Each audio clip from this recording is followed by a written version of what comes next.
नमस्कार, आप सबका मेरे यूट्यूब चैनल एग्ज़ाम तक में स्वागत है। आज हम हिमाचल प्रदेश के राष्ट्रीय आंदोलन, राजनीति एवं प्रशासन का क्विज़ करने जा रहे हैं। तो चलिए वीडियो को शुरू करते हैं। हमारा पहला प्रश्न है, उप तहसील सलूनी को कब तहसील का दर्जा मिला था? ए 1978 ईस्वी, बी 1981 ईस्वी, सी 1994 ईस्वी, डी 2000 ईस्वी। तो इसका सही आंसर होगा ऑप्शन बी 1981 ईस्वी। 1981 ईस्वी को जो उप तहसील सलूनी थी उसको तहसील का दर्जा मिला था।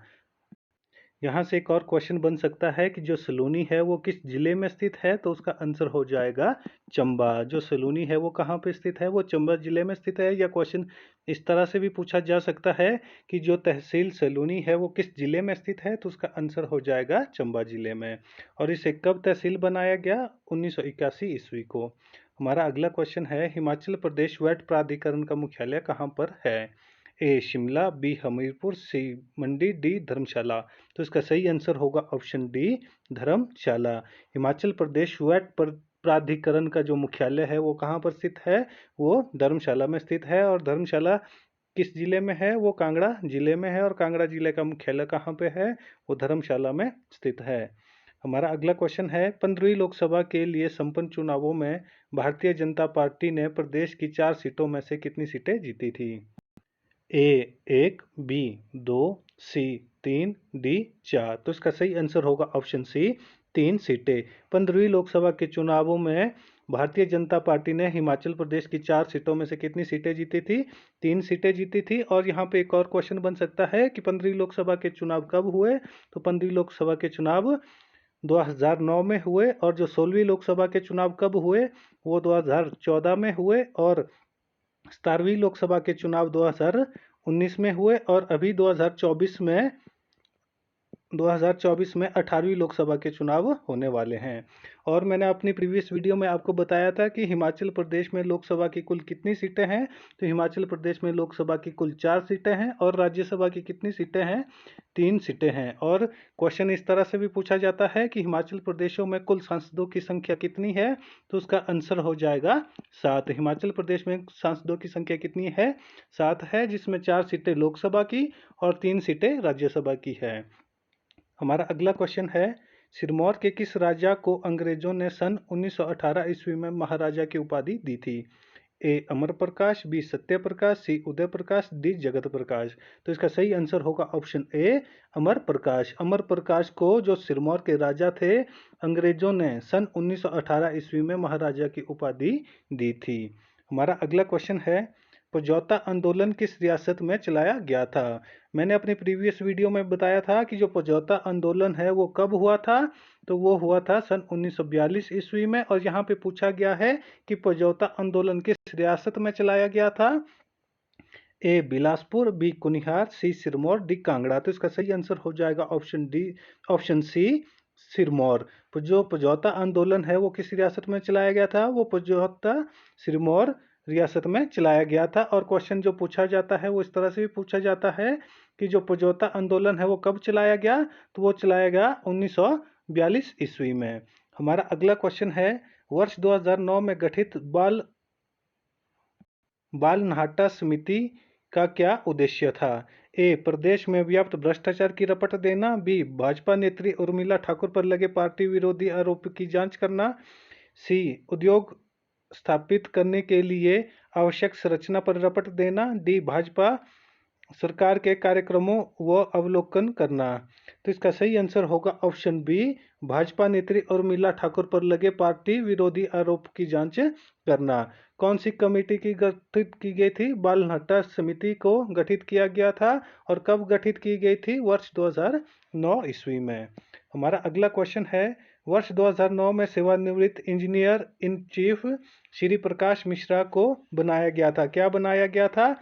ए अधीनस्थ सेवा चयन बोर्ड का सदस्य, बी बिजली बोर्ड का अध्यक्ष, सी लोक सेवा आयोग का सदस्य, डी इनमें से कोई नहीं। तो इसका सही आंसर हो जाएगा ऑप्शन ए अधीनस्थ सेवा चयन बोर्ड का सदस्य बनाया गया था। किसको बनाया गया था?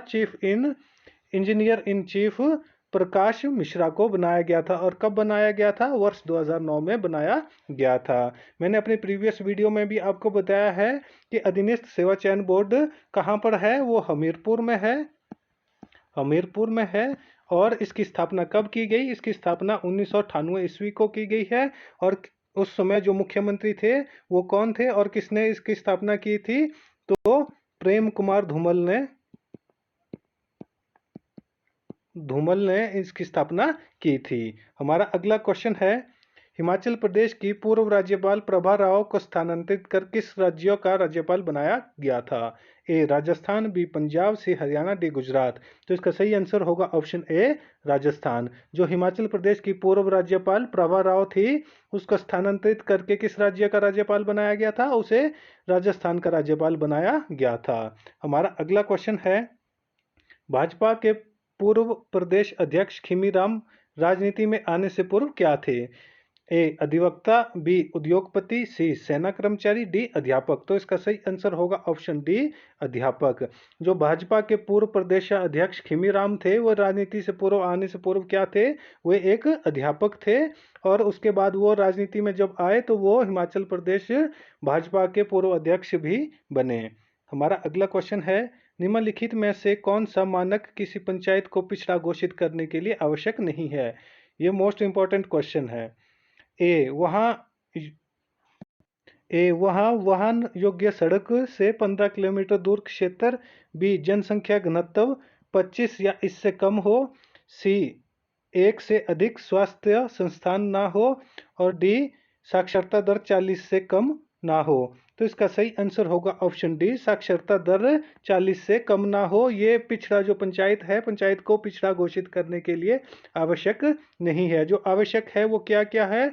वहाँ वाहन योग्य सड़क कितने हो? 15 किलोमीटर दूर हो क्षेत्र से, और जनसंख्या घनत्व कितना हो? 25 से कम इसका जनसंख्या घनत्व हो, और एक से अधिक स्वास्थ्य संस्थान वहां पर स्थित ना हो। यहाँ से एक दो क्वेश्चन और भी बन जाएंगे कि हिमाचल प्रदेश का जनसंख्या घनत्व कितना है? तो वो है 123। और हिमाचल प्रदेश में किस जिले का सबसे कम जनसंख्या घनत्व है? तो वो है लाहौल स्पीति का। और कितना है? 2 व्यक्ति प्रति किलोमीटर। और हिमाचल प्रदेश में सबसे अधिक जनसंख्या घनत्व वाला जिला कौन सा है? तो वो है हमारे पास हमीरपुर। तो हमीरपुर का कितना है? 406 व्यक्ति प्रति किलोमीटर, वर्ग किलोमीटर। ये क्वेश्चन पूछे जाते हैं।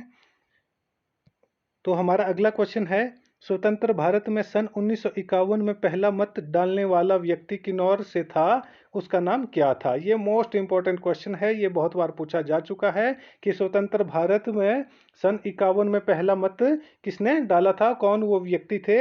ए जगत नेगी, बी श्याम शरण नेगी, सी वीर सेन नेगी, डी सूर्यकांत नेगी। तो इसका सही आंसर होगा ऑप्शन बी, श्याम शरण नेगी। जो श्याम शरण नेगी थे वे स्वतंत्र भारत के सन 1951 में पहला मत डालने वाले पहले व्यक्ति थे। और इनका संबंध किस जिले से है? तो इनका संबंध किन्नौर जिले से है।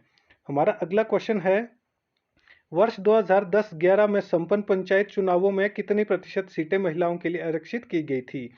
ए 33%, बी 40%, सी 50%, डी 60%। तो इसका सही आंसर होगा ऑप्शन सी, 50%। वर्ष 2010-11 में संपन्न पंचायत चुनावों में जो महिलाओं के लिए सीटों कितनी आरक्षित की गई थी? 50% सीटें आरक्षित की गई थी। परंतु जब 73 अमेंडमेंट के द्वारा, संवैधानिक संशोधन के द्वारा पंचायती राज शुरू किया गया तो उस समय जो महिलाओं के लिए आरक्षित सीटें थी वो कितने प्रतिशत थी? वो 33% थी। परंतु 2009 में संविधान में एक और संशोधन किया गया, 110वां संशोधन, जिसमें महिलाओं के लिए जो आरक्षित सीटें थी, जो पंचायतों में महिलाओं के लिए आरक्षित सीटें थी, वो 33% से बढ़ाकर 50% किया गया था। और कौन से संवैधानिक संशोधन के द्वारा? 110वें संवैधानिक संशोधन के द्वारा। और कब किया गया? 2009 में। हमारा अगला क्वेश्चन है, अगस्त 2011 में किस नेता ने हिमाचल स्वाभिमान पार्टी का गठन किया था? ए महेश्वर सिंह, बी गोविंदाचार्य, सी हीरालाल पाल, डी डॉक्टर रंजन सुशांत। तो इसका सही आंसर होगा ऑप्शन बी, गोविंदाचार्य ने अगस्त 2011 में हिमाचल प्रदेश स्वाभिमान पार्टी का गठन किया था। हमारा अगला क्वेश्चन है, हिमाचल प्रदेश लोकायुक्त बनने से पूर्व न्यायमूर्ति लोकेश्वर सिंह पांटा किस न्यायालय के न्यायाधीश रहे थे? ए गुवाहाटी उच्च न्यायालय, बी इलाहाबाद उच्च न्यायालय, सी दिल्ली उच्च न्यायालय, डी सर्वोच्च न्यायालय। तो इसका सही आंसर होगा ऑप्शन डी सर्वोच्च न्यायालय। जो लोकेश्वर सिंह पांटा थे वो हिमाचल प्रदेश के लोकायुक्त बनने से पहले सर्वोच्च न्यायालय के न्यायाधीश रहे थे। हमारा अगला क्वेश्चन है, लोक सेवा गारंटी अधिनियम का क्या उद्देश्य है? ए सरकारी नौकरियों की गारंटी, बी सरकारी विभागों में समयबद्ध सेवा, सी नागरिकों को मुफ्त कानूनी सहायता, डी ऊपर लिखित सभी। तो इसका सही आंसर होगा ऑप्शन बी सरकारी विभागों में समयबद्ध सेवा। लोक सेवा गारंटी अधिनियम का उद्देश्य क्या है? सरकारी विभाग में समयबद्ध सेवा। हमारा अगला क्वेश्चन है, स्वतंत्रता सेनानी व आजाद हिंद फौज के सिपाही हृदय राम जिला मंडी के किस क्षेत्र से संबंधित थे?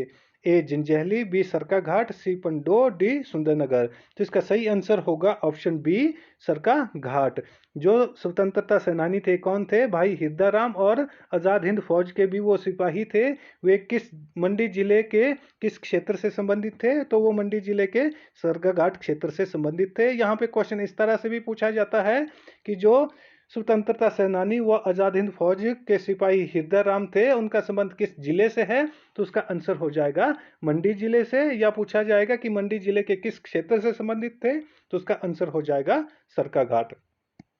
तो आज का क्विज हमारा यहीं पे समाप्त होता है। वीडियो अच्छी लगी हो तो वीडियो को लाइक, कमेंट व शेयर करें और हमारे यूट्यूब चैनल एग्जाम तक को सब्सक्राइब करना ना भूलें। धन्यवाद।